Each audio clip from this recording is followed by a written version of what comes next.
Reardon. I got Reardons. We went to a lot of cemeteries not knowing where we could find any of ours because the cemeteries there didn't have the headstones that would last. So we didn't find anywhere where our ancestors were buried, just walked the area that they walked. We all want to know about our family history. We all want to know where did I come from? And then to go back and actually see all those connections and in some instances stand, on that ground is an amazing experience. 1, 2, Excellent. 3, 4.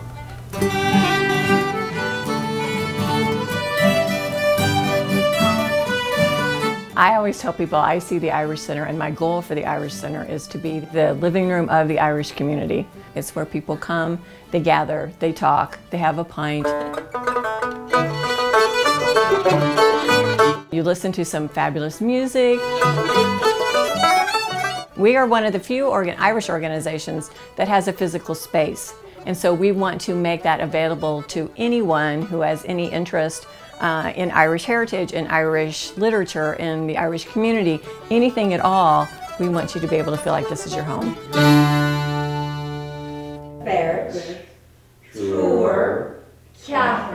It's fascinating who enrolls in the Irish language classes. They usually have a connection to Ireland in their family, and they really want to know more about their heritage and their history. And the language is one way to approach that. A lot of them are going over on trips and want to have the cúpla focal, as they say, which is not a bad word. It means the couple of words. It is a door that opens into that culture. People, when you start learning another language, your mind works in a different way. You think differently. So you're getting closer to the way your ancestors would have thought. I think I am connecting people back to their past and also to their future.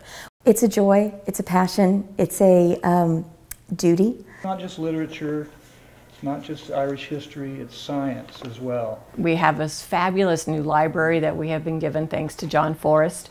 There are approximately 3,500 books selected over a period of 50 years or more. Some are very, very impressive.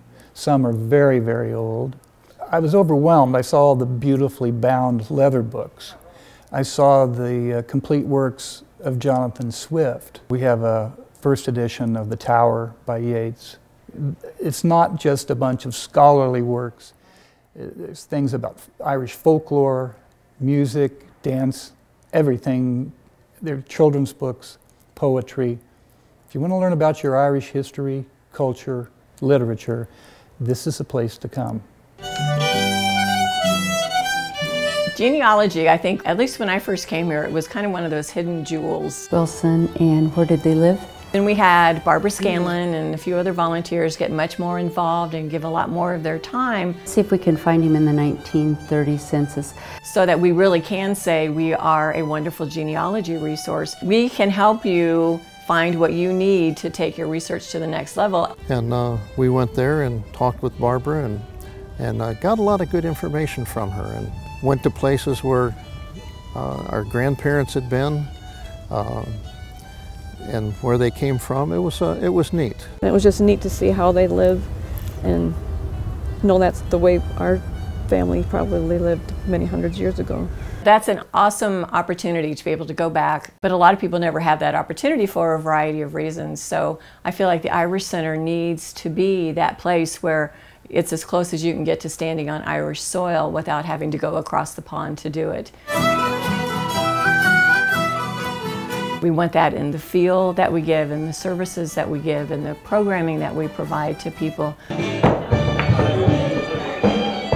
This is your Irish home here in Kansas City. And if you have a chance to go to Ireland and see where it all started, that's fabulous. If not, we want to give you as much of that experience here as we can.